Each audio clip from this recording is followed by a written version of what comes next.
بسم اللہ الرحمن الرحیم۔ وَأَوْفُوا اور پورا کرو کیل کو، ناپ جب تم ناپو، اور پورا کرو وزن کو، اور سیدھا رکھو وزن کو، پورا کرو بالقسطاس، 7 ترازو، المستقیم یعنی وزن کرو 7 ترازو سیدھی کے، پورا کر کے دو۔ ذالک خیر، یہ بہتر ہے، ذالک کا مشار الیہ المذکور، ما قبل میں جو چیزیں مذکور ہوئی ہیں بہتر ہیں، فی نفسی و احسن، اور بہتر ہیں تعبیلا باعتبار نتیجہ کے، ولا تکفو ما لیس لک بہ علم، اور مت پیچھے پڑ ما اس چیز کے نہیں واسطے تیرے ساتھ اس کے کوئی علم۔ علم ان السمع، بے شک کان، والبصر اور بصر آنکھیں، والفؤاد اور دل، سب کے سب یہ کلو اولئکا مشار الیہ المذکور، ان کے متعلق کان عنہ مسئولا، اس کے 2 معنی کہ ان کے بارے میں سوال کیا جائے گا یا ان سے سوال کیا جائے گا، ان کے بارے میں سوال کیا جائے گا یا ان سے سوال ہوگا۔ الیوم نختم علی افواہہم، یہ ان سے سوال، ان کے بارے میں سوال، دونوں معنی۔ ولا تمش فی الارض مرحا، ولا تکف ما لیس لک بہ علم، مت پیچھے پڑ اس چیز کے کہ نہیں واسطے تیرے ساتھ اس کے علم۔ علم اس آیت کے 2 معنی، ایک سیاقی معنی ہے، سیاقی لحاظ سے اس کا معنی لا تکفو سے احتراز عن البہتان، اعتراض عن البہتان، اور تفتیش بلا ضرورت سے منع کیا گیا۔ تفتیش بلا ضرورت مطلب کہ کسی کے خلاف بات مت کر جس کا تجھے یقین نہیں، ایک معنی ہے۔ یہ کس سے منع ہے؟ بہتان سے، یعنی کسی پر بات مت کر جس چیز کا تجھے یقین نہیں ہے، ایک۔ اور دوسرا، مت پیچھے پڑ کسی بات کی خواہ مخواہ تفتیش کے پیچھے پڑنا جو ضرورت ہی نہیں، تو ان 2 چیزوں سے یا روکنا مقصود ہے، سیاق والا معنی یہی ہے۔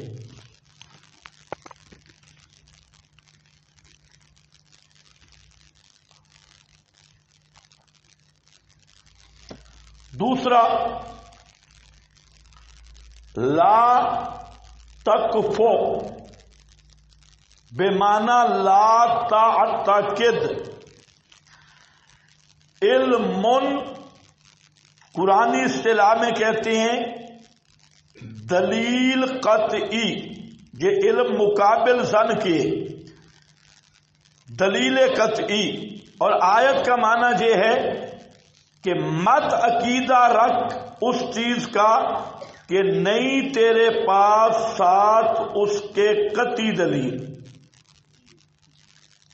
کیا معنی ہے؟ مت عقیدہ رکھ ما اس چیز کا بولو لیس لک بہ علم، علم کا معنی کیا کر رہا ہوں؟ دلیل قطعی۔ اور لا تکفو کا مرادی معنی لا تعتقد، مت عقیدہ رکھ اس چیز کا جس کے بارے میں تیرے پاس قطعی دلیل نہیں، تیرے پاس قطعی دلیل، اور بول قطعی دلیل نہیں۔ تو یہ آیت بنیاد ہے کہ بغیر دلیل قطعی کے عقیدہ ثابت نہیں ہوگا۔ اب دیکھو اس پہ حاشیہ،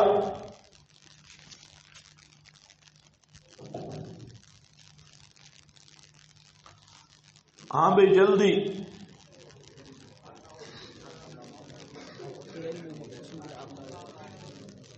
ہاں بھائی ایک تو آپ کے پاس روح المعانی کا حوالہ ہے کہ فالنہی عن اتباع ما لیس بعلم قطعی. سمجھو نہیں کس کے بارے میں ہے؟ چپ کے بارے میں کہ دلیل قطعی کے بغیر اتباع نہ کر. دلیل قطعی کے بغیر اتباع نہ کر. تو ایسی صورت میں یہ خاص ہو گئے عقائد کے ساتھ، کیونکہ قطعی کون سے ہوتے ہیں؟ عقائد ہوتی ہیں. یہ بعلم قطعی مخصوص بالعقائد روح المعانی ہے. آگے یہ نیچے عربی میں آپ کے سامنے ابو سعود کا حوالہ ہے انہ مخصوص بالعقائد. یہ بھی وہی عبارت ہے روح المعانی والی. اور آگے عبارت ہے آپ کے پاس بیضاوی کی انہ مخصوص بالعقائد. یہ کیوں ہے؟ پیچھے والی وہی عبارت ہے کہ عقیدہ قطعی دلیل سے ثابت ہوگا. تو یہ آیت عقائد کے ساتھ خاص ہے اور ہونی بھی اسی طرح چاہیے، کیونکہ یہاں پر کیا مسئلہ آ رہا ہے کہ مت پیچھے پڑ، یعنی مت عقیدہ رکھ اس چیز کا کہ تیرے پاس قطعی دلیل نہیں ہے. اور قطعی دلیل کس میں ہوتی ہے؟ عقیدہ میں ہوتی ہے، عقائد میں. اردو بھی معنی آپ کے پاس لکھا ہے کہ یہ علامہ عبد الماجد ہے، یعنی بلا تحقیق ہر سنی سنائی بات کے پیچھے نہ ہو لیا کرو.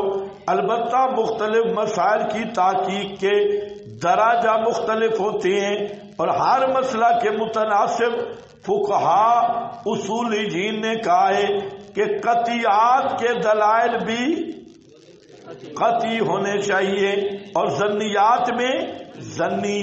فقہا نے اس آیت کے ذیل میں یہ بھی کہا ہے کہ احکام شرعی محض اٹکل سے بتا دینا یا کسی پر بغیر تحقیق کوئی الزام لگا دینا، دونوں اس آیت سے ناجائز ٹھہرتے ہیں. ماجدی تو حاصل کیا نکلا؟ لا تقف ما لیس لک بہ علم. اس کے دو معنی، ایک سیاقی معنی ہے. سیاق سباق میں آیت بہتان کی تردید کر رہی ہے اور بلا ضرورت تفتیش احوال الناس، کہ بغیر وجہ لوگوں کے احوال کی تفتیش کی ضرورت نہیں. ایک اور دوسرا کیا ہے کہ بہتان جب تک کسی کا یقین نہ ہو گناہ کا تو اس پہ بہتان مت لگاؤ. اس پہ بہتان مت لگاؤ، تو الزام مت لگاؤ. ایک اور دوسرا ہے العبرۃ لعموم اللفظ لا لخصوص السبب. سیاق میں معنی یہی ہوگا اور عمومی معنی کیا ہوگا؟ اب ہم پوچھتے ہیں پہلے علم کا معنی بتاؤ. علم کیا ہے؟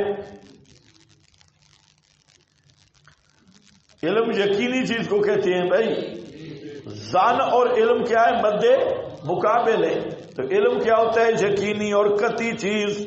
تو فرمایا اب قطعی چیز سے کیا ثابت ہوتی ہے؟ ہاں عمل کے لیے قطعیت شرط نہیں ہے. تو اسی آیت کے لفظوں سے یہ سمجھ آ رہا ہے کہ عقیدہ مت اختیار کر جب تک قطعی دلیل نہ ہو. اسی پر حضرت تھانوی نے لکھا ہے کہ بغیر دلیل کے عقیدہ اپنانا یہ معصیت قلبی ہے. معصیت قلبی یہ عام عبارت ہے. ہاں بھائی اب رہ گیا غیر مقلد حضرات آج کل اس کو پیش کر رہے ہیں تقلید پر. آیت کا معنی میں نے بتا دیا.